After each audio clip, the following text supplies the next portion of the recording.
Hello. नमस्कार साथियों, आपके अपने YouTube परिवार पर एक बार पुनः आप समस्त साथियों का बहुत बहुत स्वागत है। जैसा कि दोस्तों आप सभी को पता होगा, जो भी साथी BSTC और PTT की तैयारी कर रहे हैं उन समस्त साथियों के लिए मैं रेगुलर आपको ऑनलाइन क्लासेस उपलब्ध करा रहा हूं।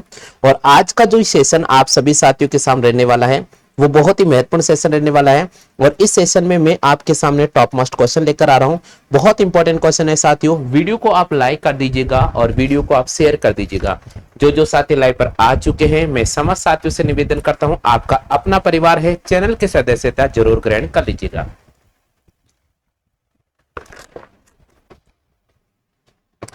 चलिए भैया, आज की सीरीज का पहला क्वेश्चन जो कि आपको स्क्रीन पे नजर आ रहा है, पूरे क्वेश्चन को आप ध्यान से पढ़ लीजिएगा और फिर आप इस क्वेश्चन का जवाब दीजिएगा।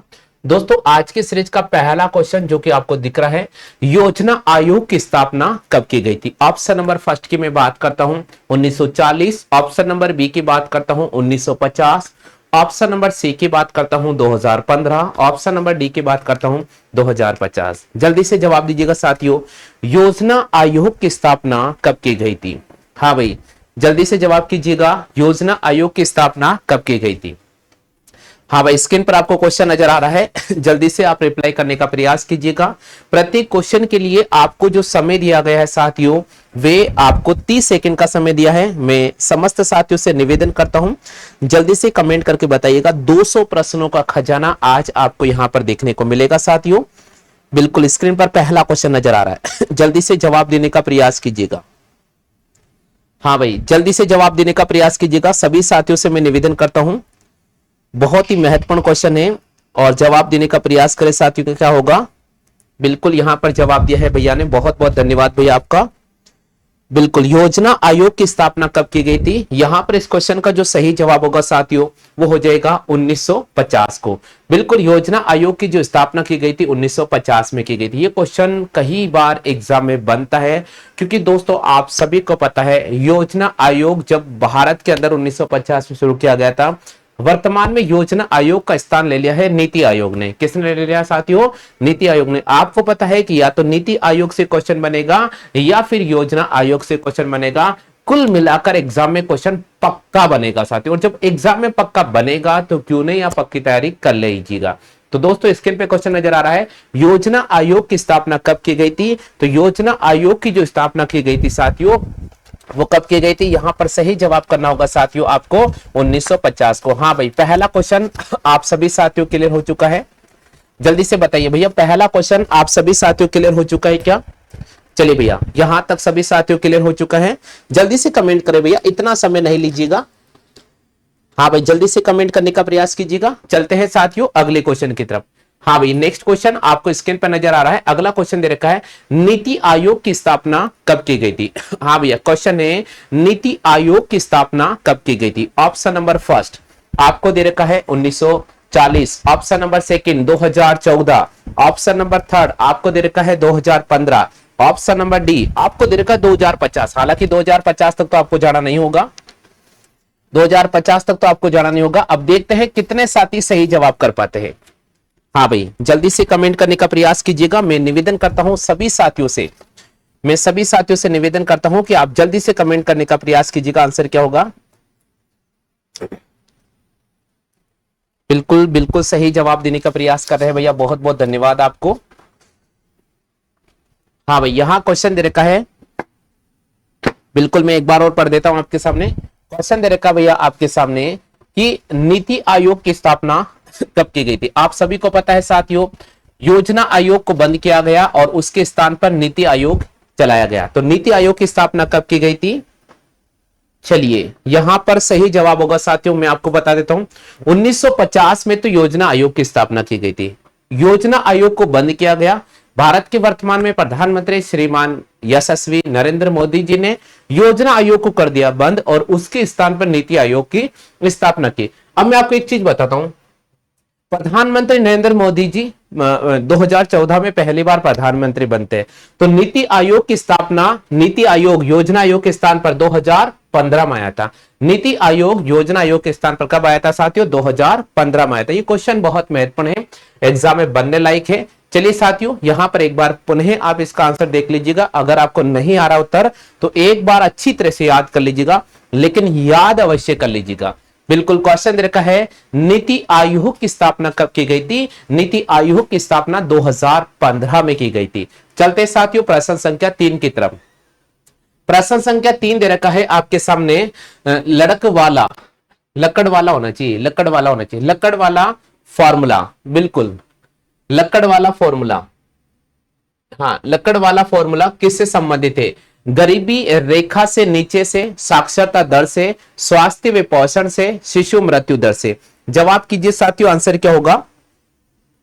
हाँ भाई जल्दी से जवाब कीजिएगा, आंसर क्या होगा? ऑप्शन दे रखा है, लकड़ वाला फॉर्मूला निम्नलिखित में से किससे संबंधित है? ऑप्शन नंबर गरीबी रेखा से नीचे, साक्षरता दर से, और आगे दे रखा है स्वास्थ्य एवं पोषण से।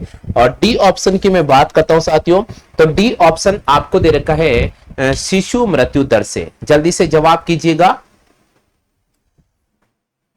तो बिल्कुल यहां पर जवाब देने का प्रयास किया है भैया ने, बहुत अच्छी बात है, बिल्कुल सही जवाब दिया है। गरीबी रेखा से नीचे जीवन यापन करने के लिए भैया लकड़ वाला फॉर्मूला स्थापित किया गया। बिल्कुल यहां पर हमें ए ऑप्शन पर क्लिक कर देना होगा। इस प्रश्न का सही जवाब होगा ए ऑप्शन। नहीं आता है तो एक दो बार इस क्लास को वॉच कर लेना, लेकिन 50 क्वेश्चन जो राजस्थान जीके के एक बार अवश्य पढ़ लेना। आज से हमारी जो सीरीज स्टार्ट होगी उसमें 50-50 डेली क्वेश्चन आपको मिलेंगे। चले साथियों आगे, प्रश्न संख्या 4। कौन सा उद्देश्य भारत नियोजन का नहीं है? विकास, गरीबी उन्मूलन, आत्मनिर्भरता और संस्कृति में सुधार। तो ये क्वेश्चन बहुत इंपॉर्टेंट था, एग्जाम में बनने लायक क्वेश्चन था और कई बार आया हुआ है। तो यहां संस्कृति में जो सुधार है वो भारत के नियोजन का नहीं है। यहां संस्कृति में जो सुधार है भारत के नियोजन का नहीं है। चलते साथियों प्रश्न संख्या 5 की तरफ। प्रश्न संख्या 5 बोल रहा है, राजस्थान की आय में निम्न में से किसका अंश सबसे अधिक माना जाता है? राजस्थान की आय में निम्नलिखित में से किसका अंश सबसे अधिक माना जाता है या सबसे ऊंचा माना जाता है? वन का, खनन का, निर्माण का, और एक ऑप्शन दे रखा साथियों इनमें से कोई नहीं। हाँ भाई जिन भी साथियों को आंसर आ रहा है आप जल्दी से कमेंट करके जवाब दे दीजिएगा। बहुत ही महत्वपूर्ण और बहुत ही इंपॉर्टेंट ये क्वेश्चन है। अब देखते हैं कि आप में से कितने साथी हैं जो इस क्वेश्चन का सही जवाब चयन कर पाते हैं।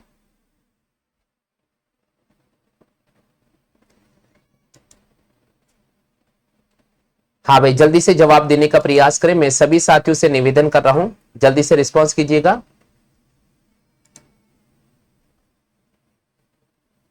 कृष्णा देवी जी हमारी क्लास में जुड़े हैं, बहुत बहुत स्वागत है। बिल्कुल अभी तो आप आए हैं और अभी वापस जा रहे हैं, तो अगर कृष्णा जी क्लास में आना और जाना लगा रहेगा तो ये मान के चलिएगा इसी प्रकार हमेशा कंपटीशन की तैयारी में आप आते रहोगे और जाते रहोगे, लेकिन कोई पर्टिकुलर पेपर आप नहीं निकाल पाओगे। क्लास में आए हो तो वीडियो को अवश्य वॉच कीजिएगा, क्योंकि ये क्वेश्चन आपके लिए बहुत ही महत्वपूर्ण रहने वाले हैं। हाँ भाई, राजस्थान की आय में निम्न में से किसका अंश सबसे अधिक है? तो राजस्थान की आय में निम्न में से किसका अंश सर्वाधिक है? खनन का। खनन का राजस्थान की आय में बहुत ही अहम स्थान है और यहां पर सर्वाधिक है, क्योंकि वन, खनन, निर्माण उपरोक्त में से कोई नहीं, तो यहां पर आपको खनन को राइट करना होगा। क्लियर हो चुका है भैया? हाँ जी, यहां तक सभी साथियों क्लियर हो चुका है। चलते हैं साथियों अगले क्वेश्चन की तरफ। अगला क्वेश्चन क्या कह रहा है समझने का प्रयास कीजिएगा। प्रश्न संख्या 6 बोल रहा है, सरिस्का बाग परियोजना भारत के कौन से जिले से संबंधित है? अब सीधी सी बात है, ये तो तय हो चुका है कि सरिस्का बाग परियोजना राजस्थान की है। अब दोस्तों राजस्थान के कौन से जिले से, यहां मेरा क्वेश्चन है कि भारत के कौन से जिले से, तो आप ऑप्शन पर एक बार कमेंट करो। यहां लिखा भरतपुर, कोटा, सवाई माधोपुर और अलवर। सीधी सी बात है राजस्थान के जिले आ रहे हैं, तो मैं इस क्वेश्चन को ऐसे भी घुमा सकता हूं कि सरिस्का बाग परियोजना राजस्थान के निम्नलिखित में से कौन से जिले से संबंधित है? ट्राई कीजिए, आंसर क्या होगा। जो भी साथी नंबर यहां टाइप कर रहे हैं, मैं निवेदन करता हूं आप सभी से कि क्वेश्चन का नंबर लिखकर टाइप करें तो ज्यादा बेटर रहेगा, ताकि हमें भी पता चल पाएगा कि आप में से कितने साथी इन प्रत्येक प्रश्नों का सही जवाब देने का प्रयास कर रहे हैं। बिल्कुल क्वेश्चन स्क्रीन पे नजर आ रहा है। कृष्णा देवी ने हालांकि यहां पर डी ऑप्शन का चयन कर लिया है। अब देखते हैं कितने साथियों का सही जवाब हो पाता है। सरिस्का बाग परियोजना भारत के कौन से जिले संबंधित है? तो सरिस्का बाग परियोजना भारत के अलवर जिले से संबंधित है। तो यहां पर आपको राइट करना होगा साथियों डी ऑप्शन। डी ऑप्शन इस फिलहाल क्वेश्चन का सही जवाब होगा। चंचल टाक ने इस प्रश्न का फिलहाल सही जवाब, कृष्णा देवी ने इस क्वेश्चन का सही जवाब चयन किया है।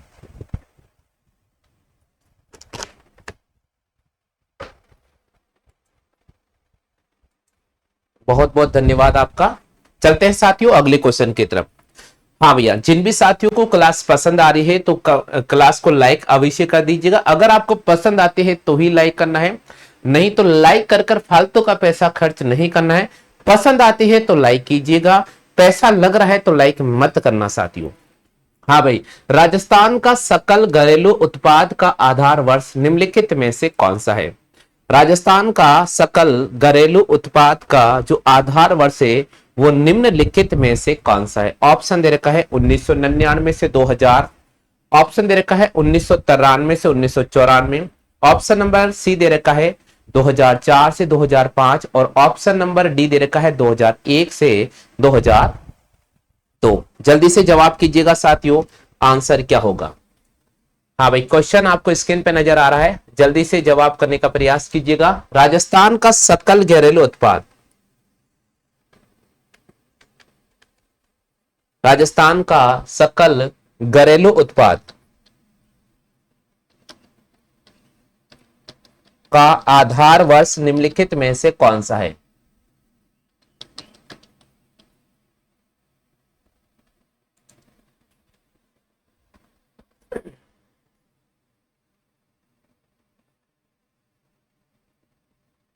बिल्कुल बिल्कुल सही जवाब देने का प्रयास किया है यहां पर।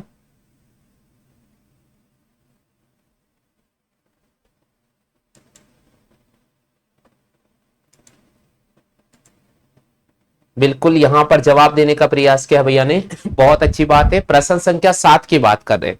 चलिए भैया दोस्तों, देखिए इस क्वेश्चन बहुत इंपॉर्टेंट है। राजस्थान का सकल घरेलू उत्पाद का जो आधार वर्ष है वो है साथियों 2011 से 2012। क्या है साथियों? 2011 से 2012। पहले था 2004 से 2005। अभी वर्तमान की बात करते हैं तो 2011 से 2012 है। थोड़ा ध्यान रखिएगा, ध्यान रखने वाली बात है।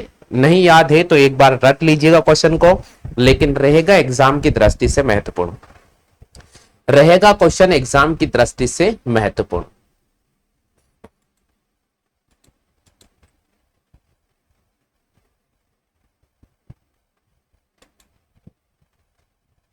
चलिए साथियों बात करते हैं अपन नेक्स्ट क्वेश्चन की तरफ।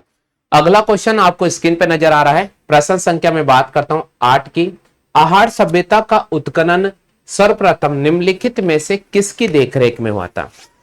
टाइप कीजिए, आंसर क्या होगा? आहार सभ्यता का उत्खनन निम्नलिखित में से किनकी देखरेख में सर्वप्रथम हुआ था? Option number first Dayaram Sahni, option number second Amalananda Ghosh, option number third Akshay Kriti, option number fourth Ratan Chandra Agrawal. Type कीजिए साथियों, आंसर क्या होगा?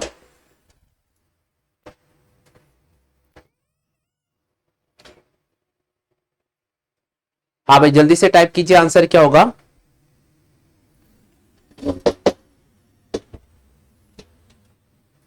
बिल्कुल सही जवाब दिया है यहाँ पर, बिल्कुल सही जवाब चयन किया है। हाँ बिल्कुल, मैं चेक कर लेता हूं आप में से कितने साथियों का आंसर जा रहा है।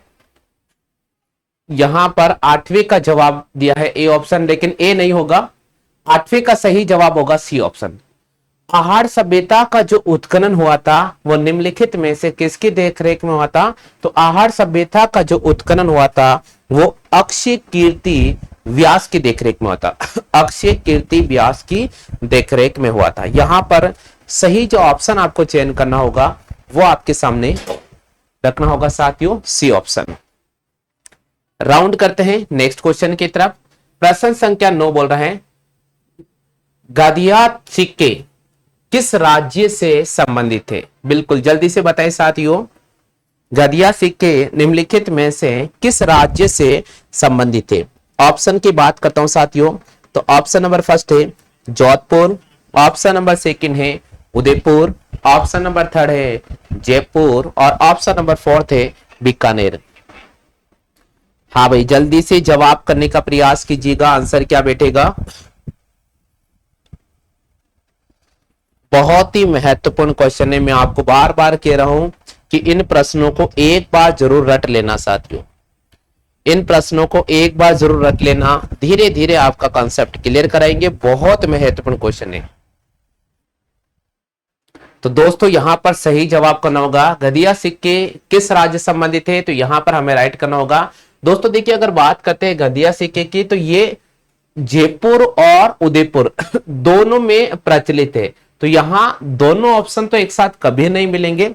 फिर भी अगर किसी प्रश्न में गलती से दोनों ऑप्शन टाइप हो जाते हैं तो आप ध्यान रखना चाहते हो दोनों ही यहां पर सही जवाब होगा, नहीं तो एक ऑप्शन मिल जाएगा आपको कि बी और से ऑप्शन दोनों राइट है। तो ये ध्यान रखिएगा, गधिया सिक्के किस राज्य से संबंधित है, तो यहां पर आपको राइट करना होगा उदयपुर और जयपुर राज्य से संबंधित है। हम आपके सामने एक क्लास वीडियो अपडेट करेंगे जिसमें सभी राज्यों में प्रचलित जो सिक्के हैं वो आपको एक साथ मिल जाएंगे, तो आपको थोड़ा टेंशन नहीं लेना है।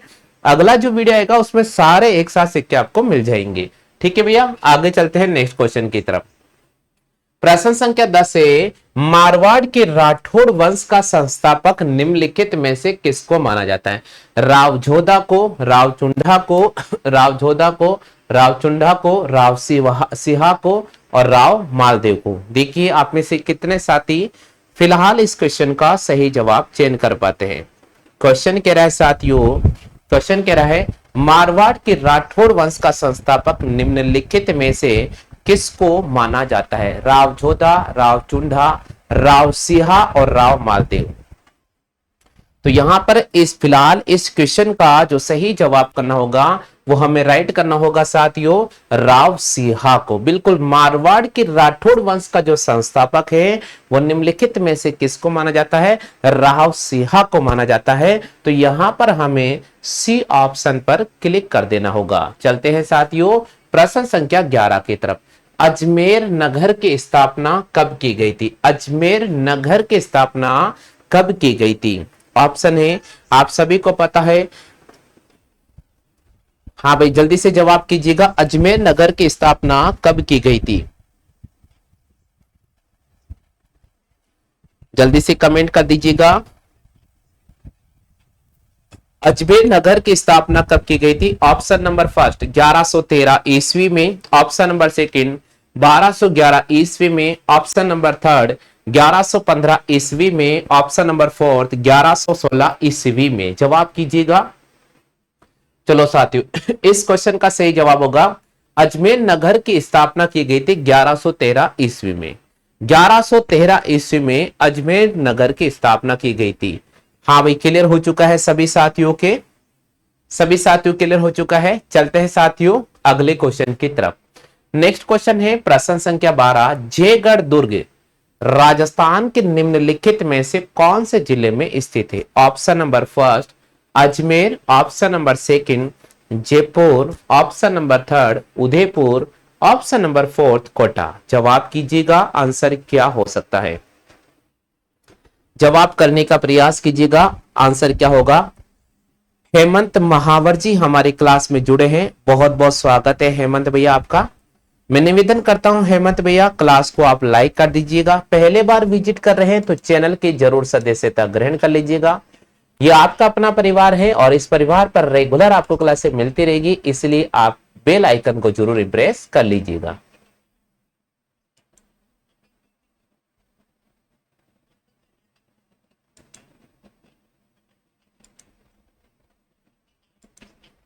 चलिए भाई, सही जवाब क्या होगा यहां देख लीजिएगा। जयगढ़ दुर्ग कौन से जिले में स्थित है? तो आप सभी को पता होगा साथियों, जयगढ़ दुर्ग है वो जयपुर जिले में स्थित है। जयगढ़ दुर्ग कहां पर स्थित है? जयगढ़ दुर्ग जयपुर जिले में स्थित है। तो सही जवाब करना होगा जयपुर जिले को। प्रश्न संख्या 13, निम्न में से कौन सा, बिल्कुल यहां थोड़ा मिस्टेक हुआ है। निम्न में से कौन सा सुमेलिखित नहीं है? भैया बताओ इनमें से कौन सा मिलान चिन्ह में सही नहीं है? शेरगढ़ अभ्यारण्य क्या 12 जिले में है? नाहरगढ़ अभ्यारण्य का जयपुर जिले में है? बैसरोगढ़ अभ्यारण्य क्या राजसमंद जिले में है? बंद बारेठा अभ्यारण्य क्या भरतपुर जिले में? देखो साथियों इसमें से कौन सा है, जो तीन तो सही है और एक ऑप्शन यहां पर गलत करना होगा जो फिलहाल सुमेलित नहीं है।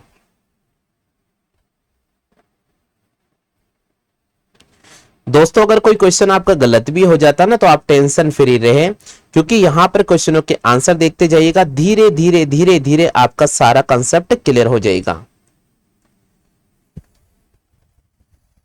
हाँ भाई चलिएगा, नहीं आया आंसर, यहां देख लीजिएगा साथियों आंसर क्या होगा। यहां क्वेश्चन कह रहा है साथियों कि निम्न में से कौन सा सुमेलित नहीं है, तो आप सभी को पता है शेरगढ़ अभ्यारण्य की मैं बात करता हूं तो 12 जिले में है, नाहरगढ़ अभ्यारण्य की मैं बात करता हूं तो जयपुर जिले में है, लेकिन जो बैसरोगढ़ अभ्यारण्य है वो राजसमंद जिले में नहीं है, वो चित्तौड़गढ़ में स्थित है। तो यहां पर हमें राइट करना होगा साथियों कि बैसरोगढ़ जो अभ्यारण्य है वो राजसमंद जिले में नहीं है। तो यहां पर जो सही प्रश्न होगा वो ये राइट हो जाएगा। ठीक है, चलते हैं भाई आगे नेक्स्ट क्वेश्चन की बात। प्रश्न संख्या 14 की बात करता हूं। प्रश्न संख्या 14 बोल रहा है जवाई नदी में जल प्रदूषण का प्रमुख रूप से कारण क्या हो सकता है। जवाई नदी में जल प्रदूषण का प्रमुख रूप से कारण क्या हो सकता है।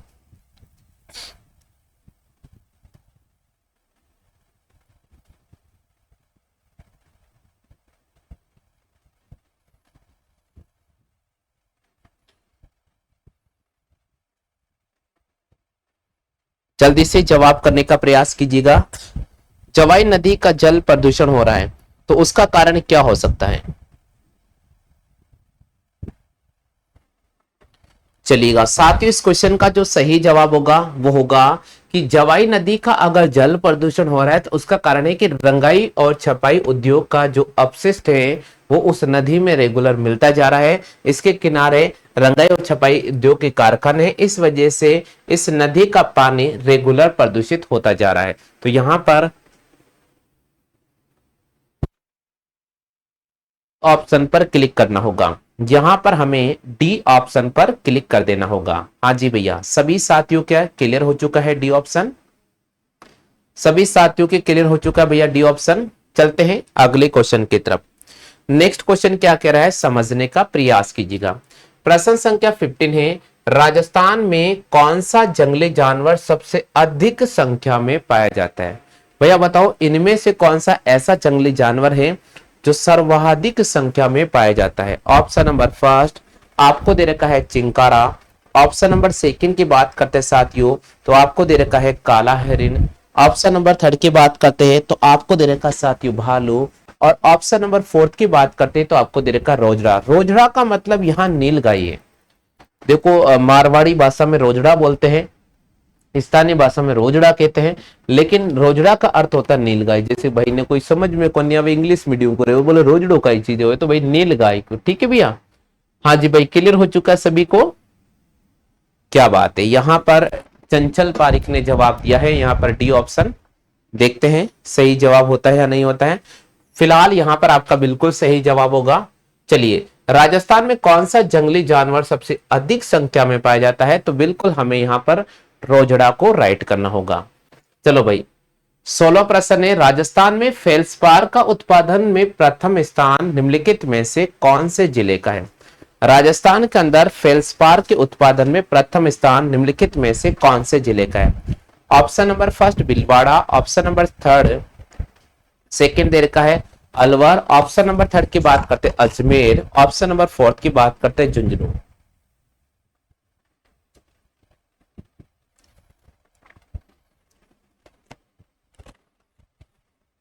बिल्कुल यहां पर सही जवाब दिया है। चलिए साथियों यहां पर इस क्वेश्चन का जो सही आंसर होगा वो हो जाएगा साथियों हमारे पास में अजमेर। राजस्थान में फेल्सपार का उत्पादन निम्नलिखित में से कौन सा जो जिला है वो प्रथम स्थान पर है, तो हमें यहां पर अजमेर जिले को राइट करना होगा।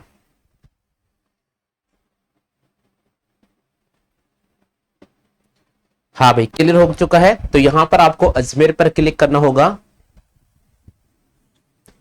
चलिए आगे बढ़ जाते हैं साथियों, नेक्स्ट क्वेश्चन की बात करते हैं।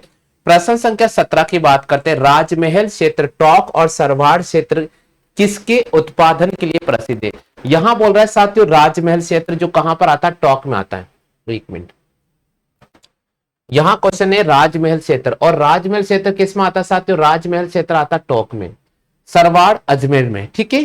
अभी तो केकड़ी में चला गया है, तो केकड़ी के अंदर किसके उत्पादन में अग्रणी है? तांबड़ा, पन्ना, कैल्साइट, पाइराइट। जल्दी से बताओ भाई, ये दोनों क्षेत्र हैं वो किसके उत्पादन में प्रथम स्थान रखते हैं? सत्य भैया जो कि हनुमानगढ़ से हमारे यूट्यूब परिवार पे जुड़े हैं, आपका बहुत बहुत स्वागत है भाई।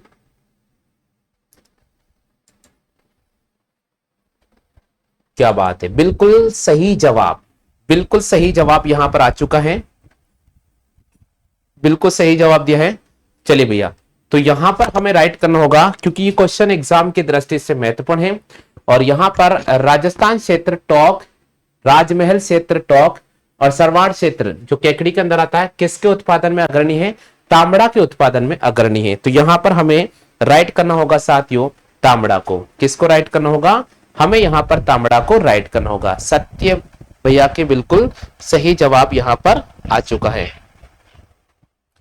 चलते हैं साथियों अगले क्वेश्चन की तरफ। नेक्स्ट क्वेश्चन, अगला क्वेश्चन कह रहा है साथियों 18वां प्रश्न है, निम्न में से कौन सा सुमेलिखित नहीं है? जल्दी से बताओ भाई, इनमें से कौन सा है जो सुमेलिखित नहीं है? ऑप्शन नंबर फर्स्ट आपको दे रखा है तांबा, क्या तांबा खो दरीबा में स्थित है? दूसरा नंबर दे रखा टंगस्टन, क्या डेगाना में है? मैग्नीज, मैग्नीज के लिए काला खोटा खान प्रसिद्ध है, और लोहे एस्क क्या राजपुरा दरीबा में स्थित है? देखते हैं कितने साथी इस क्वेश्चन का सही जवाब कर पाते हैं। 30 सेकेंड का समय आपके सामने निर्धारित किया गया है और 30 सेकेंड में आपको इस क्वेश्चन का जवाब चयन करना होगा। बिल्कुल यहां पर सही जवाब चयन किया है। चलिए भैया, यहां पर इस क्वेश्चन का सही जवाब होगा साथियों लोहे अयस्क है वो राजपुरा दरीबा में नहीं है। तो यहां पर सही जवाब करना होगा तांबा खो दरीबा, टंगस्टन डेगाना, मैग्नीज कालाकूटा, लोहे अयस्क राजपुरा दरीबा में बहुत कम मात्रा में। चले साथियों आगे चलते। राजस्थान में पहली बार रेल कब प्रारंभ की गई थी? राजस्थान में पहली बार रेल कब प्रारंभ की गई थी? Option number first, option number first है 1874 में, ऑप्शन नंबर सेकंड है 1879 में, ऑप्शन नंबर फर्स्ट है सी है 1884 में, और ऑप्शन नंबर आपके सामने दे रखा 1885 में।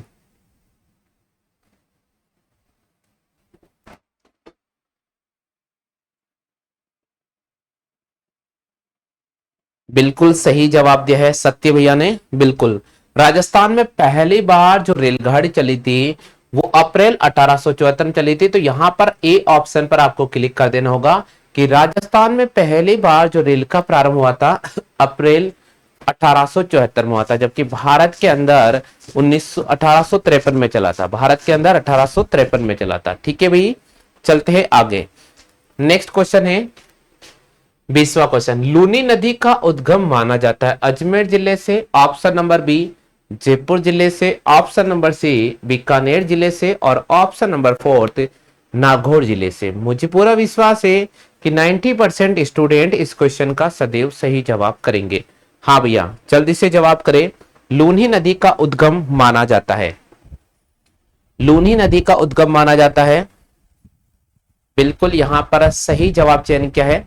लूनी नदी का जो उद्गम माना जाता है वो माना जाता है साथियों नाग पहाड़ अजमेर से माना जाता है। तो सही जवाब करना होगा साथियों नाग पहाड़ अजमेर को। चलते हैं साथियों अगले क्वेश्चन की। हाँ भाई एक बार पढ़ लीजिएगा जिनका आंसर राइट नहीं हुआ है। लूनी नदी का उद्गम माना जाता है, लूनी नदी का जो उद्गम माना जाता है नाग पहाड़ अजमेर को माना जाता है। चलते हैं अगले क्वेश्चन की तरफ। हाँ भाई अगला क्वेश्चन आपको स्क्रीन पर है, भारत में योजनाबद्ध विकास कार्यक्रम को कब शुरू किया गया था? 1950 से 1951 के दौरान, ऑप्शन नंबर बी आपको दे रखा है 1951 से 1952 के दौरान, ऑप्शन नंबर सी आपको दे रखा 1954 से 1955 के दौरान, और ऑप्शन नंबर डी 1957 से 1958 के दौरान।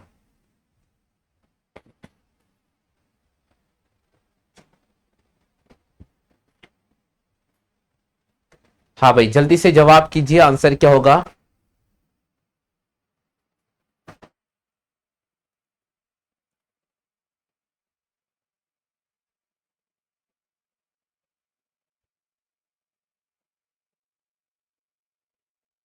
बिल्कुल यहां पर जवाब प्रयास किया है भैया। देखो भारत में योजनाबद्ध विकास कार्यक्रम को कब शुरू किया गया था? भारत में योजनाबद्ध विकास कार्यक्रम को 1951 से 1952 के दौरान शुरू किया गया था। भारत में योजनाबद्ध कार्यक्रम को कब शुरू किया गया था? 1951 से 1952 के दौरान।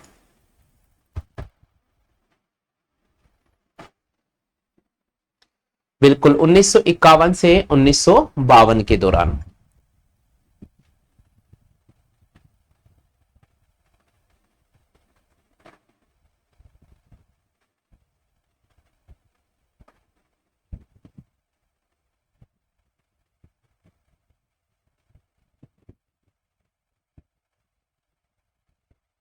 हाँ भाई, सभी साथियों ने नोट कर लिया है?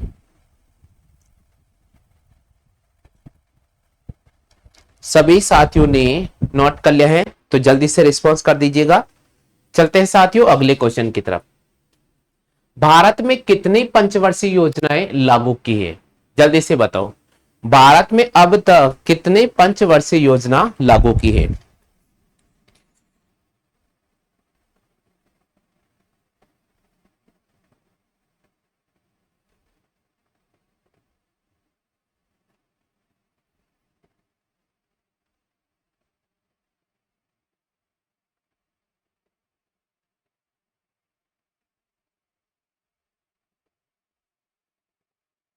नहीं पता?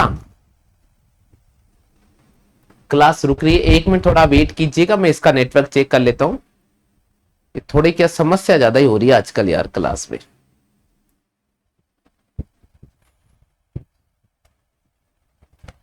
लो भाई, हाँ भाई अब तो नहीं रुक रही है ना सबकी क्लास। भारत में कितने पंचवर्षीय योजना लागू की है? अभी तक भारत में 12 पंचवर्षीय योजना लागू हो चुके हैं, लेकिन 13वीं पंचवर्षीय योजना जैसे लागू होने वाली थी भाई साहब, सॉरी, माननीय प्रधानमंत्री नरेंद्र मोदी जी ने पंचवर्षीय योजना को खत्म कर दिया और उसकी जगह 15 वर्षीय एक प्लान जारी कर दिया। ठीक है भैया, हो गए क्लियर? तो यहां पर सी ऑप्शन पर क्लिक कर देना होगा। हाँ भाई, 23वें प्रश्न की बात करते हैं। राजस्थान में स्पेशल आर्थिक क्षेत्र अधिनियम कब पारित किया गया था? राजस्थान में स्पेशल आर्थिक क्षेत्र अधिनियम कब पारित किया गया था?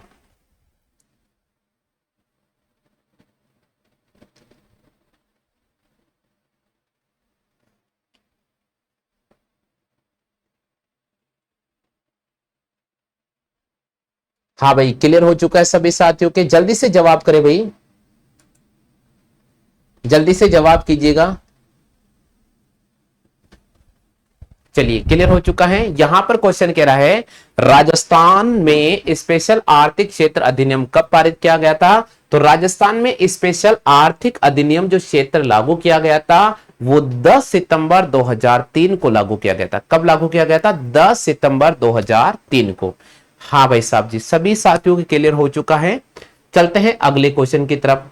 प्रश्न संख्या 24 है, शाहपुरा प्रजामंडल का गठन कब किया गया था? शाहपुरा प्रजामंडल का गठन कब किया गया था? ऑप्शन दे रखा 1934, 1936, 1938, 1940। जवाब करे भाई, आंसर क्या होगा? शाहपुरा प्रजामंडल का गठन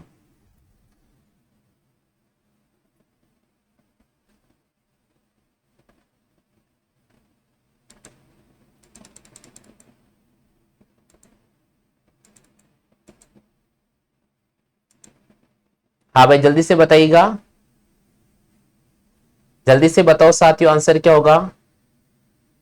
क्वेश्चन दे रखा है साथियों आपके सामने, शाहपुरा प्रजामंडल की स्थापना कब की गई है?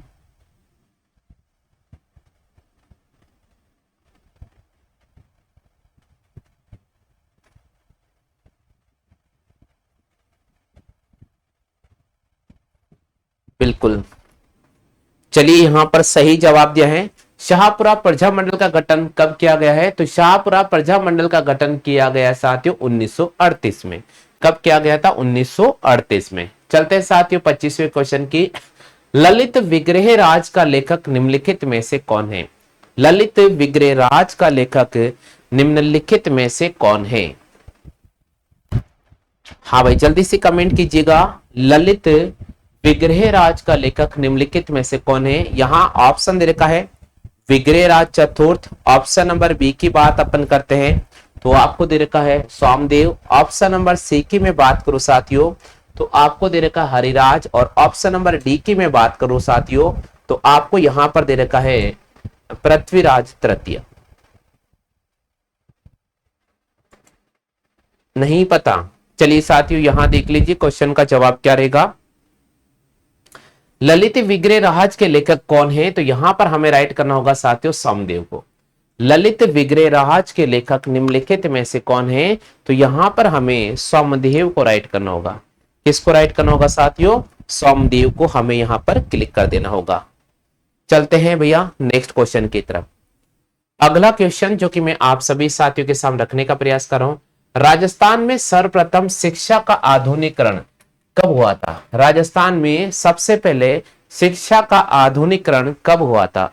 ऑप्शन नंबर फर्स्ट आपको दे रखा है, सॉरी हाँ, कहां पर हुआ था? राजस्थान में सबसे पहले शिक्षा का आधुनिकीकरण कहां पर प्रारंभ हुआ था? ऑप्शन नंबर फर्स्ट की मैं बात करूं साथियों तो आपको दे रखा जयपुर। ऑप्शन नंबर सेकंड की बात करता हूं आपको दे रखा साथियों उदयपुर। ऑप्शन नंबर थर्ड की बात करता हूं साथियों आपको दे रखा जोधपुर, और ऑप्शन नंबर फोर्थ की मैं बात करता हूं साथियों तो आपको दे रखा है यहां पर अजमेर। हाँ भैया जल्दी से जवाब कीजिएगा, आंसर क्या होगा?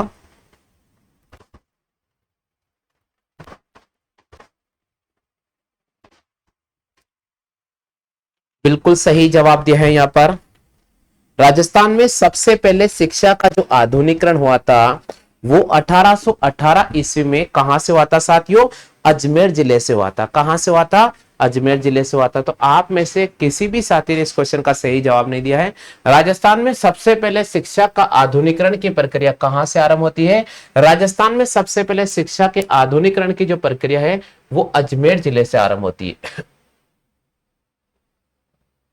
कहां से आरंभ होती है साथियों? अजमेर जिले से आरंभ होती है। तो यहां पर हमें राइट करना होगा साथियों ऑप्शन संख्या डी। बिल्कुल यहां पर हमें राइट करना होगा साथियों ऑप्शन संख्या डी। देखो भाइयों मैं आप सभी साथियों से निवेदन करता हूं अगर क्लास में आ रहे हो और जा रहे हो तो या तो आप क्लास में नहीं आए तो ज्यादा बेटर रहेगा, या तो आप क्लास में नहीं आए तो ज्यादा बेटर रहेगा, क्योंकि आपका भी फिर बाद में फालतू में नेट खत्म होता क्या मतलब है। और आ रहा हूं तो भाई पढ़ लो, बुरा तो लगेगा जब मैं डांटता हूं तो बुरा लगता है, लेकिन हम डांट रहे हैं ना तो ये मान के चलो कि आपके फायदे के लिए डांट रहे हैं, ठीक है? वरना मन का ही फर्क पड़े, आप पढ़ो चाहे नहीं पढ़ो, लेकिन एक हमारा एक दायित्व तो बनता है यार कि हम आपके लिए मेहनत कर रहे हैं, हम आप लोगों के लिए मेहनत करें, तो आपका भी थोड़ा दायित्व तो बनना चाहिए कि भाई क्लास को अगर वॉच कर रहे हो तो कंप्लीट वॉच करने का प्रयास करें। हाँ भाई आगे बढ़ जाते हैं प्रश्न संख्या 27। प्रारंभिक और माध्यमिक शिक्षा निदेशालय की स्थापना कब हुई थी? प्रारंभिक और माध्यमिक शिक्षा निदेशालय की स्थापना कब हुई थी? जवाब कीजिएगा। ऑप्शन दे रखा है 1958, option number B 1950, option number C 1948, option number D 1947। जल्दी से जवाब कीजिएगा, आंसर क्या होगा?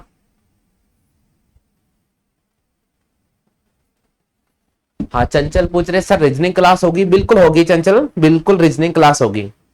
प्रारंभिक और माध्यमिक शिक्षा निदेशालय की स्थापना कब की गई थी? तो प्रारंभिक और माध्यमिक शिक्षा निदेशालय की जो स्थापना की गई थी वो 1950 में की गई थी। बहुत इंपॉर्टेंट वीडियो में ये क्वेश्चन लग चुका है, पीटीटी में क्वेश्चन लग चुका है, तो इंपॉर्टेंट क्वेश्चन तो बहुत इंपॉर्टेंट है।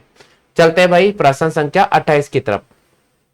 प्रारंभिक और माध्यमिक शिक्षा निदेशालय को पृथक कब किया गया था? हाँ भाई पृथक कब किया गया था? प्रारंभिक और माध्यमिक शिक्षा निदेशालय को अलग अलग कब किया गया था, यानी पृथक कब किया गया था? ऑप्शन नंबर फर्स्ट की बात करता हूं 1997, ऑप्शन नंबर बी की बात करता हूं 1980, ऑप्शन नंबर सी की बात करता हूं 1989, और ऑप्शन नंबर में डी की बात करूं साथियों तो 2002। यहां पर सही जवाब देने का प्रयास क्या है? प्रारंभिक और माध्यमिक शिक्षा निदेशालय की को पृथक कब किया गया था? 1997 में किया गया था। तो यहां पर हमें राइट करना होगा साथियों ऑप्शन नंबर ए। चलते हैं प्रश्न संख्या 29 की तरफ। माध्यमिक शिक्षा विभाग एक स्वायत्त शासी संस्था है। माध्यमिक शिक्षा विभाग की एक स्वायत्त शासी संस्था नहीं है।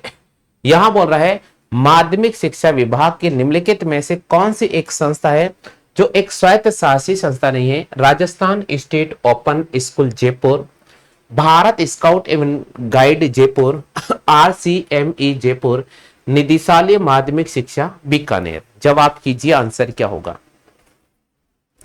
बताओ भाई, इनमें से कौन सी ऐसी एक शाखा है जो राजस्थान माध्यमिक शिक्षा विभाग की एक स्वायत्त संस्था नहीं है? बिल्कुल यहां पर सही जवाब करना होगा साथियों, डी ऑप्शन, निदेशालय माध्यमिक शिक्षा बीकानेर। डी ऑप्शन, क्योंकि ये तो खुद एक डाइट है, ठीक है, तो यहां पर हमें डी ऑप्शन पर राइट करना होगा। चलते हैं भाई प्रश्न संख्या 3। प्रारंभिक और माध्यमिक शिक्षा निदेशालय का मुख्यालय कहां पर स्थित है? प्रारंभिक और माध्यमिक शिक्षा निदेशालय का मुख्यालय कहां पर स्थित है? Option number first, option number first दे रखा है जयपुर, ऑप्शन नंबर सेकंड दे रखा है अजमेर, ऑप्शन नंबर थर्ड दे रखा है साथियों उदयपुर, और ऑप्शन नंबर 4 दे रखा है बीकानेर। बिल्कुल देव भैया हमारे क्लास में जुड़ चुके हैं, बहुत बहुत स्वागत है देव भैया आपका भी। अगर आप पहले बार जुड़े हैं भाई साहब देव जी, तो मैं निवेदन करता हूं चैनल के सदस्यता जरूर ग्रहण कर लीजिएगा। चलिए भाई, प्रारंभिक और माध्यमिक शिक्षा निदेशालय का मुख्यालय कहां पर है? तो प्रारंभिक और माध्यमिक शिक्षा निदेशालय का जो मुख्यालय है वो बीकानेर जिले में है। क्या पर है? बीकानेर जिले में। चलते हैं साथियों प्रश्न संख्या 31। प्रावधिक शिक्षा निदेशालय स्थित है जयपुर, जोधपुर, उदयपुर, बीकानेर। प्रावधिक शिक्षा निदेशालय स्थित है, जवाब दीजिएगा, जयपुर, जोधपुर, उदयपुर, बीकानेर। जयपुर, जोधपुर, उदयपुर और बीकानेर। बिल्कुल यहां पर देव भैया ने जवाब देने का प्रयास किया है, लेकिन देव भैया ने जवाब तो दिया है, लेकिन फिलहाल क्वेश्चन का सही जवाब चयन नहीं किया है। ना ना ना, प्रावधिक शिक्षा निदेशालय भैया, आपको अगर डिप्लोमा करना है, ITI करना है, तो उसका जो यूनिवर्सिटी है वह कौन सा होगा? जोधपुर। तो प्रावधिक शिक्षा निदेशालय का जो कहां पर स्थित है, मुख्यालय कहां पर है? जोधपुर में है। तो हमें यहां पर जोधपुर को राइट करना होगा। आगे चलते हैं साथियों, 32वां question. Rajasthan state open school की स्थापना कब हुई थी? राजस्थान स्टेट ओपन स्कूल की स्थापना कब की गई थी? राजस्थान स्टेट ओपन स्कूल की स्थापना कब की गई थी? जवाब कीजिएगा।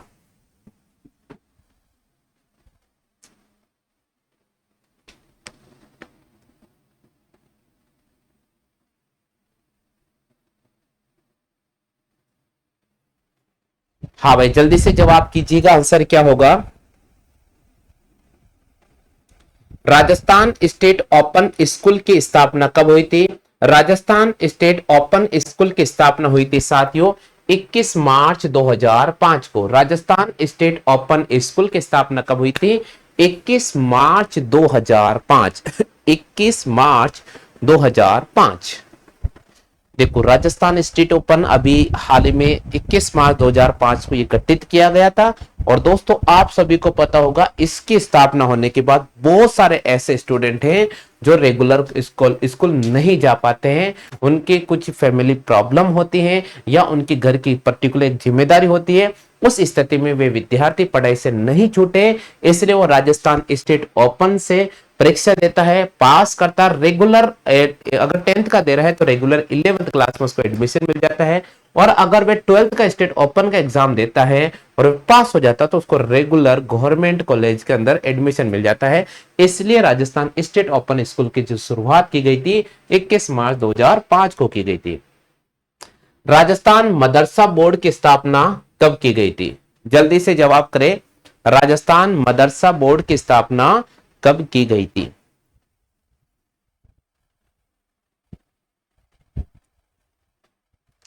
जवाब करें।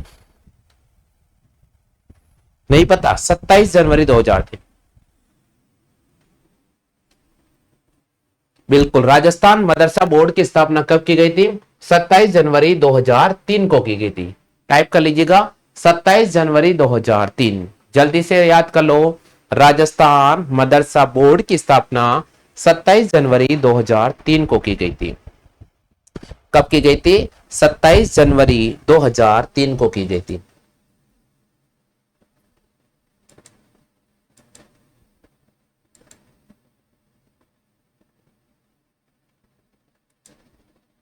चलिए साथियों, अगले क्वेश्चन की तरफ चलते हैं। नेक्स्ट क्वेश्चन है भाई प्रश्न संख्या 34। प्रश्न संख्या 34 है, प्रारंभिक और माध्यमिक शिक्षा निदेशालय को पृथक कब किया गया था? ये तो मैंने आपको बता दिया था। अगला क्वेश्चन है, निम्न में से कौन सा अकाल सबसे भयंकर अकाल माना गया है? भाई बताओ, इनमें से कौन सा जो अकाल है वो सबसे भयंकर अकाल माना गया है? कौन सा अकाल है जो सबसे भयंकर अकाल माना गया है? ऑप्शन दे रखा अनकाल, जलकाल, तृणकाल और ऑप्शन दे रखा त्रिकाल।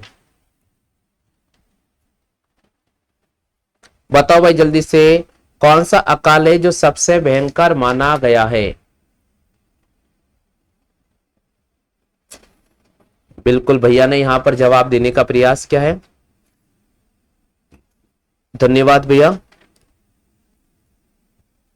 अब देखते हैं कितने साथियों का राइट होता है।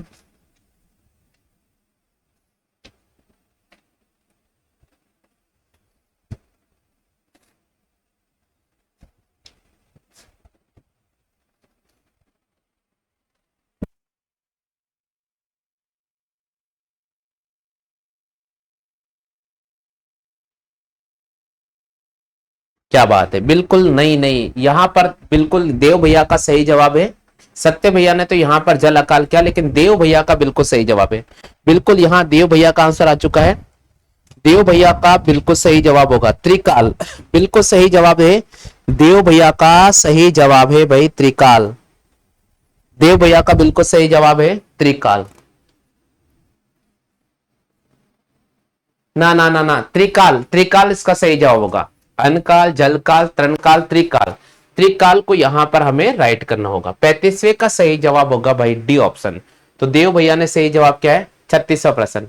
त्रिकार का संबंध किससे? अब देखो यहां एक अलग वर्ड है त्रिकार, वो था त्रिकाल। त्रिकार का संबंध किससे? बेरोजगारी, भूख, पानी से, अन्न चारा पानी से, चारा अनाज बेकारी से, पानी पशु मृत्यु बेरोजगारी से। जल्दी से बताइएगा, यहां आपके सामने दे रखा है। हाँ भाई जल्दी से बताइएगा, त्रिकार का संबंध किससे है? बिल्कुल सही जवाब दिया है, यहां पर सही जवाब दिया है, बिल्कुल सही जवाब आया है। त्रिकार का संबंध है अन्न, चारा और पानी, यानी ऐसा अकाल जिसमें अन्न की कमी हो गई, जिसमें जानवरों के लिए चारा कमी हो गई और जिसमें पानी की बहुत ज्यादा कमी हो गई, तो यह कहलाता है त्रिकार अकाल। ये अन्न, चारा और पानी की कमी हो जाती है। ठीक है भाई, हाँ भाई क्लियर हो चुका है। तो देखता हूं किस भी साथियों ने यहां पर सही जवाब नहीं किया है। हाँ देव भैया ने सही जवाब, इसका मतलब देव भैया भाई मेहनत करते हैं। बिल्कुल देव भैया, मैं निवेदन करता हूं आप रेगुलर इसी प्रकार मेहनत करते रहिएगा और आप रेगुलर यहां से टेस्ट सीरीज ज्वाइन कर ले, ताकि आपकी एक प्रैक्टिस आपको पता चल जाएगा और आपका वीक पॉइंट भी आपको पता चल जाएगा। रोजाना अगर आप 50 क्वेश्चन तैयार करोगे तो बहुत फायदा मिलेगा। और मुझे विश्वास है कि अगर देव भैया अगर आप रेगुलर क्लास लोगे तो साल 2024 एंड तक अगर किसी भी कॉम्पिटिटिव पेपर के आप फाइट करो राजस्थान के अंदर, तो बिल्कुल आपको शुभ संदेश समाचार मिल जाएंगे। चलिए साथियों आगे बढ़ जाते हैं। प्रश्न संख्या 37 की, राजस्थान के वह जिले जहां प्राय सूखे एवं अकाल की स्थिति बनी रहती है। बताओ भाई राजस्थान का ऐसे कौन सा जिला है जहां सूखा और अकाल की स्थिति सदैव बनी रहती है? जवाब करें, जो रेगुलर पढ़ेगा सफलता केवल उसी को मिलती है, क्योंकि भैया बूंद बूंद से घड़ा भरता है। और अगर आप बूंद बूंद से घड़ा भरना चाहते हो तो आपको रोजाना 50 क्वेश्चन का जो सीरीज मिल रही है ना, वो आपको ज्वाइन करना बहुत जरूरी रहेगा। और क्योंकि अगर आप रेगुलर ज्वाइन करते हो तो हमें भी पढ़ाने में बड़ा मजा आएगा कि हम भी आपके लिए रेगुलर 50-50 नए नए क्वेश्चन रखने का प्रयास करेंगे।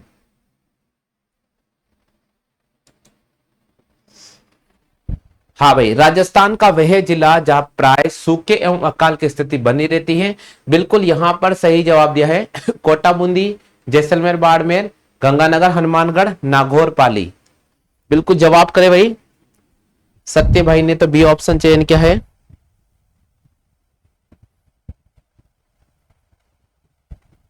बिल्कुल जैसलमेर बाड़मेर सही जवाब होगा। बी ऑप्शन सत्य भाई का बिल्कुल सही जवाब है, जैसलमेर और बाड़मेर।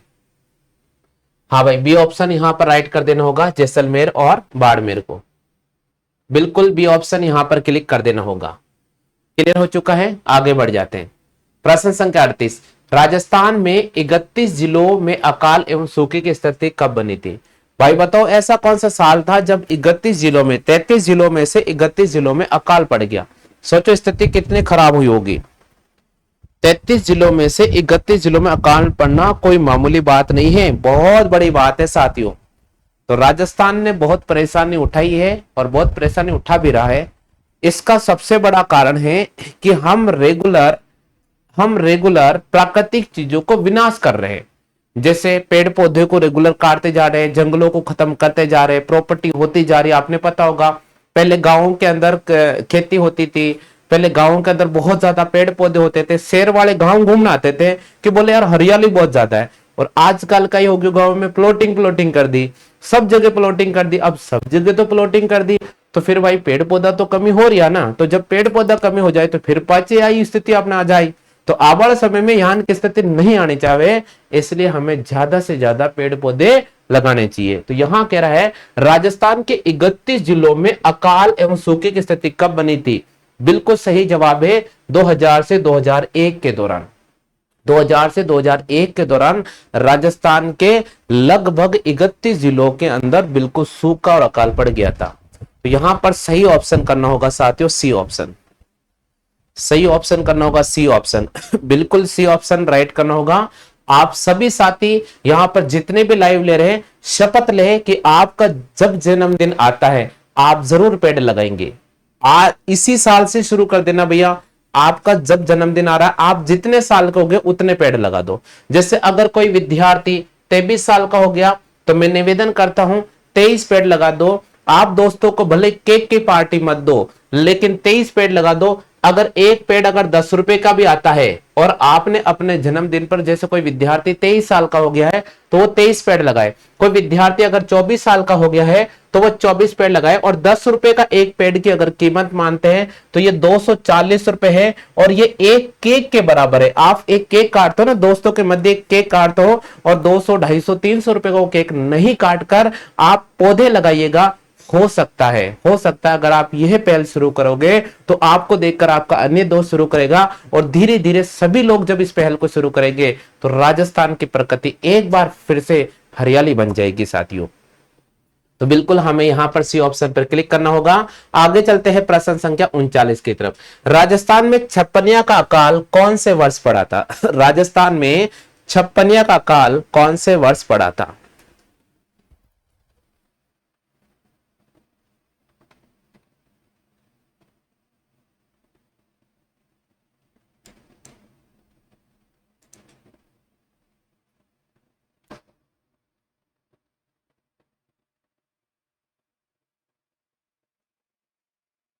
हाँ भाई जल्दी से जवाब कीजिएगा।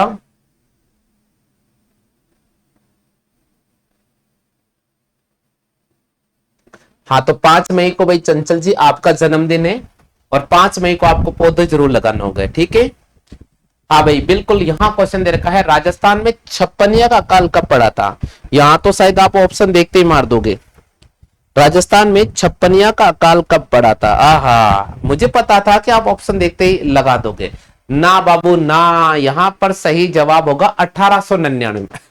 1899 में छप्पनिया का अकाल 1899 पड़ा था। बहुत महत्वपूर्ण क्वेश्चन है, बहुत महत्वपूर्ण क्वेश्चन है, बहुत महत्वपूर्ण क्वेश्चन है। बिल्कुल 1899। चलते भाई अगले क्वेश्चन की तरफ चलते हैं।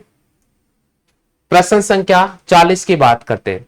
राज्य के किस विनाशकारी अकाल को सहसा मुदसा कहा गया? राज्य के किस विनाशकारी अकाल को सहसा मुदसा कहा गया? ये एक ऐसा अकाल होता है जब पीने के लिए पानी नहीं है, जानवरों के लिए चारा नहीं है और इतने भयंकर अकाल पड़ गया था। तो ऐसा कौन सा विनाशकारी अकाल था जिसको कहा गया था सहसा मुदसा? जल्दी से बताइए साथियों, आंसर क्या होगा?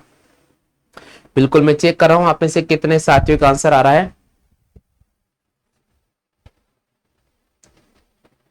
बिल्कुल बिल्कुल सुनील भाई भी हमारे साथ जुड़ चुके हैं। सुनील भैया आज मैंने आपको 10वीं क्लास के वीडियो भेजे थे, आप वो वॉच करें। ठीक है, ये वीडियो आपके काम के नहीं है। आपको जो 10वीं क्लास के वीडियो बोले हैं,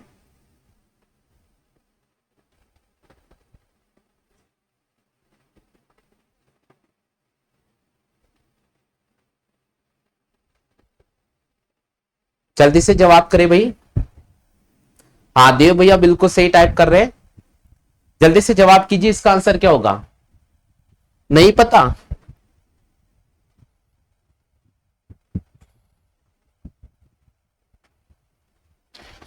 1842 से 1843 में जो अकाल पड़ा था उसको सहसा मुदसा कहा गया था। 1842 से 1843 में जो अकाल पड़ा था उसको सहसा मुदसा कहा गया था। देखिए साथियों, एक मैं डिटेल से आपके सामने क्लास अवेलेबल कराऊंगा, जो हमारे ग्राम सेवक पटवार वाले बैच की जो लाइव क्लास चल रही है ना, वो मैं आपको अवेलेबल कराऊंगा ना, तब आपको सारे टॉपिक धीरे धीरे क्लियर हो जाएंगे। वहां बिल्कुल हमने डिटेल से पढ़ाया है, और वो क्लासे आपके बीएसटीसी और पीटीटी के हम इस बार शुरू करेंगे, बिल्कुल शुरू करेंगे साथियों।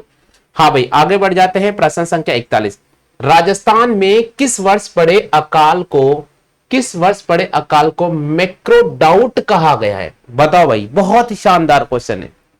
ऐसा कौन सा अकाल पड़ा था जिसको मैक्रोडाउट कहा गया था। क्या बात है, क्या बात है, क्या बात है, सही जवाब ना बाबू ना।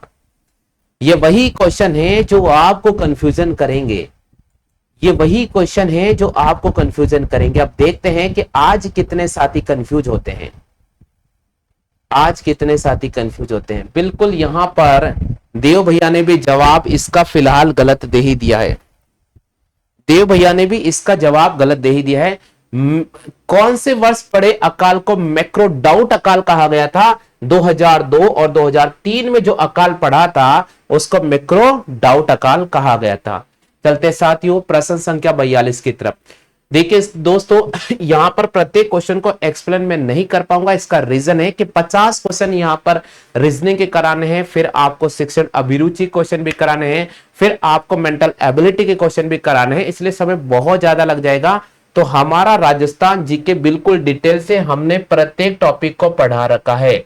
अगर आपको हमारे राजस्थान जीके का डिटेल क्लास चाहिए तो आप हमारे व्हाट्सएप नंबर पे मैसेज कर दीजिएगा, मैं आपको एक लिंक प्रोवाइड करूंगा और उस पर जाकर आप प्रत्येक डिटेल क्लास देख सकते हैं। जैसे राजस्थान का जो एकीकरण है हमने 5.5 घंटे में कंप्लीट कराया है, बहुत बड़ा तरीके से, बहुत शानदार तरीके से आपको समझाया है, ताकि एकीकरण के बनने वाले तमाम प्रकार के क्वेश्चन वो आपको क्लियर हो जाए। इसी प्रकार प्रत्येक टॉपिक को हमने डिटेल से पढ़ाया है। चलिए साथियों, सूखा संभावित क्षेत्र कार्यक्रम राजस्थान में कब शुरू किया गया था। ये प्रश्न वीडियो में कई बार आ चुका है, वीडियो के अंदर कई बार ये क्वेश्चन आ चुका है। बिल्कुल सही जवाब है 1974 से 1975। बिल्कुल बिल्कुल यहां पर सही जवाब दिया है 1974 से 1975।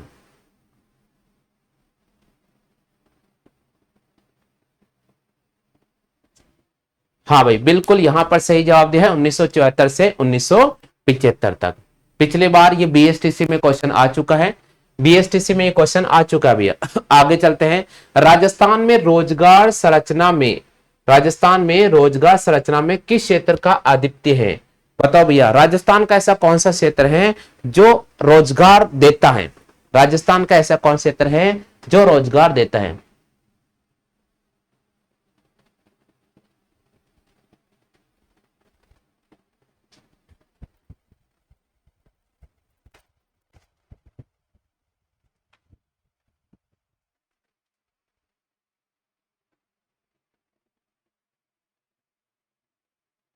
भैया सुनील भैया, मैं आपको और प्रोवाइड करा रहा हूं, और प्रोवाइड करा दूंगा क्लास, बिल्कुल आप वो देखिएगा, ठीक है।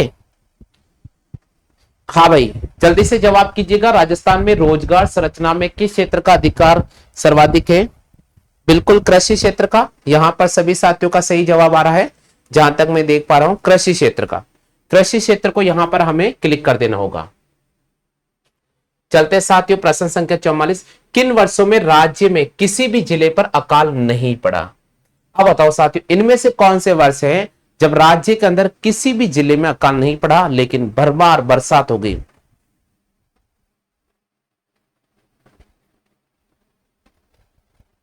हाँ गुरुजी मेरे आज पत्तों ने काई हो गयो। हाँ भाई ज्यादा रोटी खा ली सत्य जी भैया जिम थाने पत्तों को अंचार जो काई हो गयो आज तुम्हारे ही। जल्दी से बताओ भाई। बिल्कुल 1990, 1994 और 2010। क्या बात है, 1990, 1994 और 2010। अभी के ऑप्शन की अगर बात करता हूं तो 1990, 1994 और 2010 ऐसे समय था जब राजस्थान सारे के सारे जिलों में अच्छी बारिश हो गई, अच्छी बारिश हो गई। चलो भाई आगे बढ़ जाते। 45वां प्रश्न, राजस्थान में मुख्यमंत्री युवा संबल योजना को कब प्रारंभ किया गया था?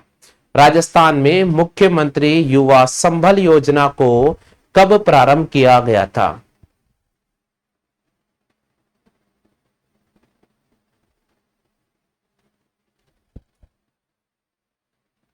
हाँ भैया सुनील भैया सारे सब्जेक्ट मिल जाएंगे आपको, क्लास में प्रोवाइड करा दूंगा सारे सब्जेक्ट की। ठीक है भैया, थोड़ा बेफिक्र रहिएगा।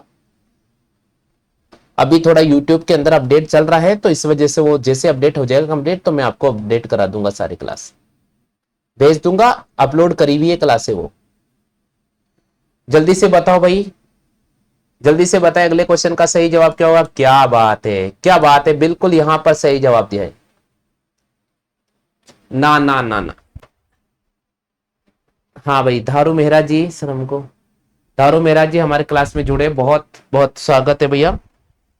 राजस्थान में मुख्यमंत्री युवा संबल योजना कब शुरू की गई थी? नवंबर 2019 में शुरू की गई थी, बिल्कुल सही जवाब दिया है। राजस्थान आजीविका मिशन कौन से वर्ष प्रारंभ किया गया था? राजस्थान आजीविका मिशन कौन से वर्ष प्रारंभ किया गया था? राजस्थान आजीविका मिशन कौन से वर्ष प्रारंभ किया गया था? हाँ भाई जल्दी से कमेंट के दीजिएगा। राजस्थान आजीविका मिशन कौन से वर्ष प्रारंभ किया गया था? राजस्थान में आजीविका मिशन कौन से वर्ष प्रारंभ किया गया था? आरएस का एग्जाम हुआ था साथियों, और मैं आपको बता देता हूं कि 2012 में जब आरएस का पेपर हुआ था तब ये क्वेश्चन पूछा गया था। चलो भाई बिल्कुल सही जवाब करना होगा साथियों, 2004। आरएस का पेपर हुआ था 2012 में जब यह क्वेश्चन पूछा गया था। राजस्थान आजीविका मिशन को कब प्रारंभ किया गया था? राजस्थान आजीविका मिशन को 2004 में प्रारंभ किया गया था। चलते साथियों प्रश्न संख्या 47 की। एकीकृत ग्रामीण विकास कार्यक्रम संपूर्ण राजस्थान में कब प्रारंभ किया गया था?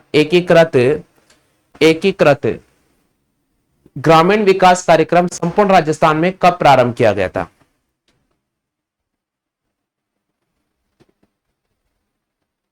हाँ भैया ये सुनील भैया ये वाली क्लास आप नहीं लीजिए अभी, क्योंकि आप स्टेट ओपन की तैयारी करो तो आपके लिए फिलहाल ये क्लास इंपॉर्टेंट नहीं है।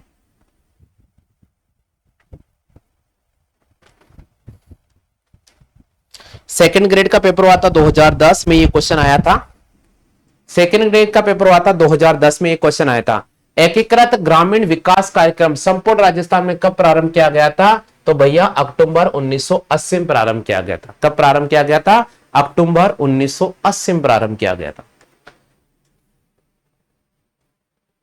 48वां क्वेश्चन, राजस्थान में विश्व बैंक की आर्थिक सहायता के लिए जिला गरीबी उन्मूलन योजना को कौन से वर्ष शुरू किया गया था?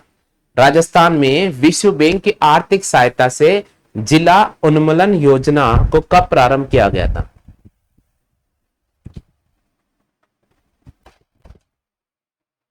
मैना सैनी जी हमारे क्लास में जुड़े हैं, बहुत बहुत स्वागत है मैना जी आपका भी। हाँ भाई जल्दी से जवाब कीजिएगा। सेकंड ग्रेड पेपर 2010 में ये क्वेश्चन पूछा जा चुका है। राजस्थान में विश्व बैंक की आर्थिक सहायता के लिए जिला गरीबी उन्मूलन योजना कब शुरू की गई थी? 2000 में शुरू की गई थी। मैं आपको एक चीज बता देता हूं, जितनी योजनाएं राजस्थान के अंदर कांग्रेस सरकार में आई थी उतनी योजना तो भारत में राजस्थान में आई नहीं कभी भी। फिर भी पूछते हैं कि 70 साल में कांग्रेस ने क्या किया? अरे 70 साल में तो कांग्रेस ने तो बहुत कुछ कर दिया है, बहुत कुछ कर दिया है। अब आप मुझे बताइए कि हम लोग एक केवल पार्टी को लेकर लड़ रहे हैं, झगड़ रहे हैं। धर्म को लेकर हम वोट बैंक, वोट वाले जो डिवाइड कर रहे हैं, ऐसा नहीं करना चाहिए।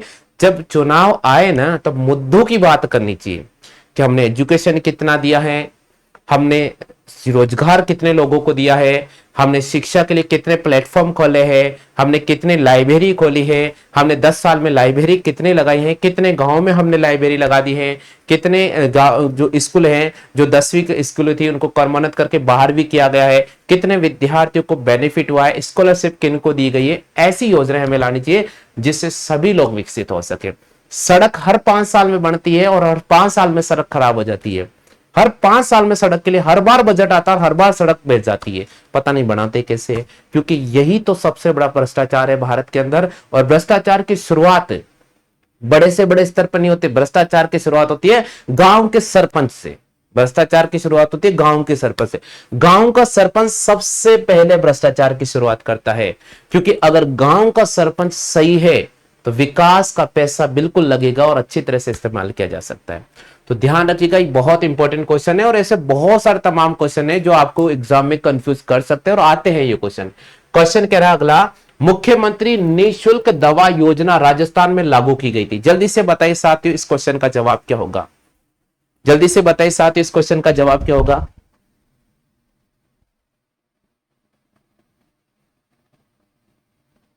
बिल्कुल यहां पर सही जवाब दिया है भैया ने। हाँ भाई, जल्दी से जवाब कीजिएगा। मुख्यमंत्री निःशुल्क दवा योजना राजस्थान में कब लागू की गई थी? नहीं पता।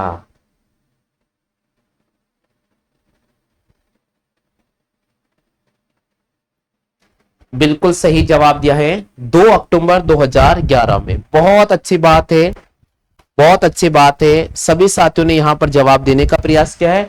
2 अक्टूबर 2011, बिल्कुल 2 अक्टूबर 2011 को मुख्यमंत्री निःशुल्क दवा योजना को लागू किया गया था।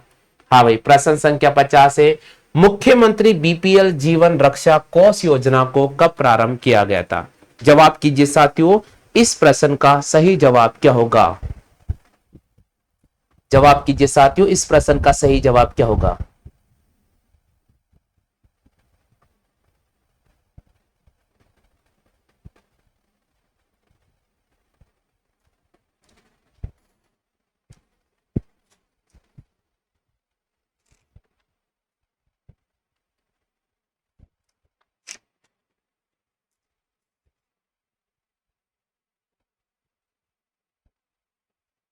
हाँ भाई, जल्दी से बताइएगा आंसर क्या होगा। मुख्यमंत्री बीपीएल जीवन रक्षा कोष योजना को कब शामिल किया गया था?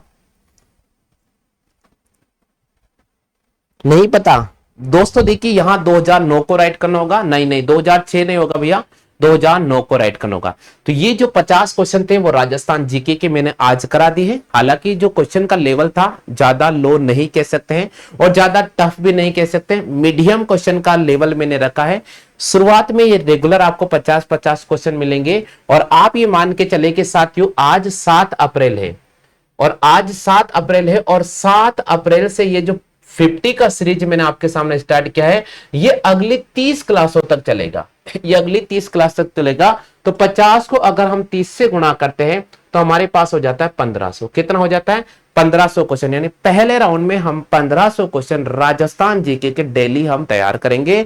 यानी 7 अप्रैल से स्टार्ट होगा, 7 अप्रैल से स्टार्ट हो जाएगा और अगले 30 दिन में ये कंप्लीट हो जाएगा। ठीक है साथियों, हो गया क्लियर? अब मैं आपको बताता हूं। उसके बाद मैं आपके सामने स्टार्ट करूंगा राजस्थान के मॉडल पेपर। और मॉडल पेपर जब भी मैं आपके सामने लेकर आऊंगा उसमें हम 100 क्वेश्चन करेंगे और वो भी अगली 30 क्लासों में करेंगे। और यहां हम 3000 क्वेश्चन तैयार कर लेंगे। यहां हम 3000 क्वेश्चन तैयार करेंगे अगले मंथ। तो इस मंथ हम 1500 क्वेश्चन मान के चलो, अगले मंथ हम 3000 क्वेश्चन मान के चलो। तो दोस्तों जिनका बीएस पीटीटी जिन्होंने फॉर्म भरा है ना, तो वो राजस्थान जीके के 50 क्वेश्चन वहां पर आएंगे ना। तो साथियों अगर आप ये क्वेश्चन पढ़ के भी जाते हो ना, तो मैं मान के चलो आप अगर रेगुलर क्लास लेते हो ना, तो 50 में से 40 क्वेश्चन आप सीधे राइट कर दोगे और एक क्वेश्चन 3 नंबर का होगा, तो 120 नंबर आपको मिल जाएंगे। 120 नंबर आराम से मिल जाएंगे। आप किसी भी किताब को मत डरो, बस रोजाना में 50 क्वेश्चन जो कराऊंगा ना वो पढ़ लीजिए। आप राजस्थान जीके में 50 में से 40 क्वेश्चन गारंटी से राइट कर दोगे। ठीक है साथियों, तो चले साथियों, अगली क्लास में आपके सामने रीजनिंग की क्लास इसी में स्टार्ट कर रहा हूं। थोड़ा सा वेट कीजिए, बस रीजनिंग क्लास हम स्टार्ट करने जा रहे हैं, थोड़ा सा वेट कीजिएगा।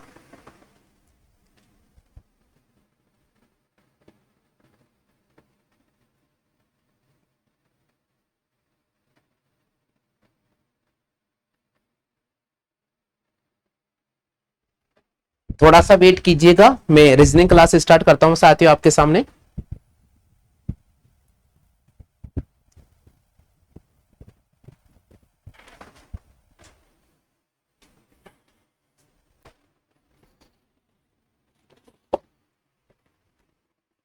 हाँ बने रहिए, थोड़ा सा वेट कीजिए।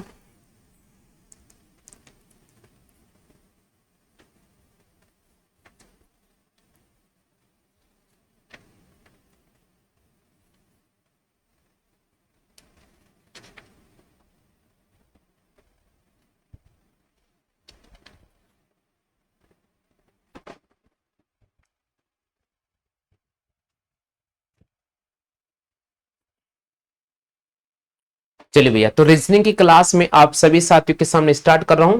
बहुत ही बेहतरीन क्लास होगी साथियों, और इस क्लास में मैं आपके सामने जो टॉपिक स्टार्ट कर रहा हूं बहुत ही महत्वपूर्ण टॉपिक होगा। तो चलिए साथियों, रीजनिंग की मैं आप सभी साथियों के सामने स्टार्ट करता हूं क्लास।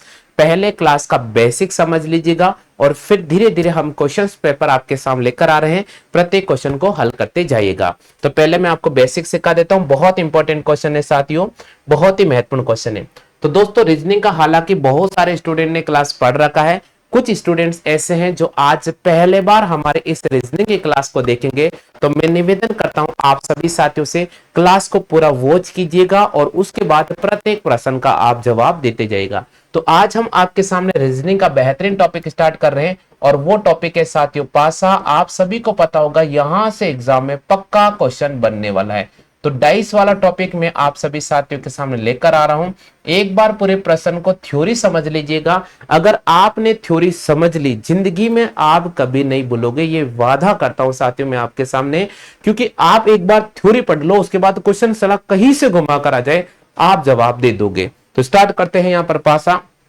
दोस्तों, आप सभी को पता है पासा मुख्य रूप से दो प्रकार का होता है, उसमें से हम एक बात करते हैं। एक पासा होता है साथियों मानक पासा, और दूसरा जो पासा होता है साथियों वो होता है हमारे पास में साधारण पासा। यानी पासा मुख्य रूप से दो प्रकार का होता है, जिसमें से एक पासा होता है साथियों मानक पासा, और जो दूसरा पासा होता है साथियों वह होता है साधारण पासा। क्लियर हो चुका है? पासा कितने प्रकार का होता है? पासा मुख्य रूप से दो प्रकार का होता है। कौन कौन सा होता है? एक मानक पासा होता है और एक होता है साथियों साधारण पासा। हाँ भाई, सभी साथियों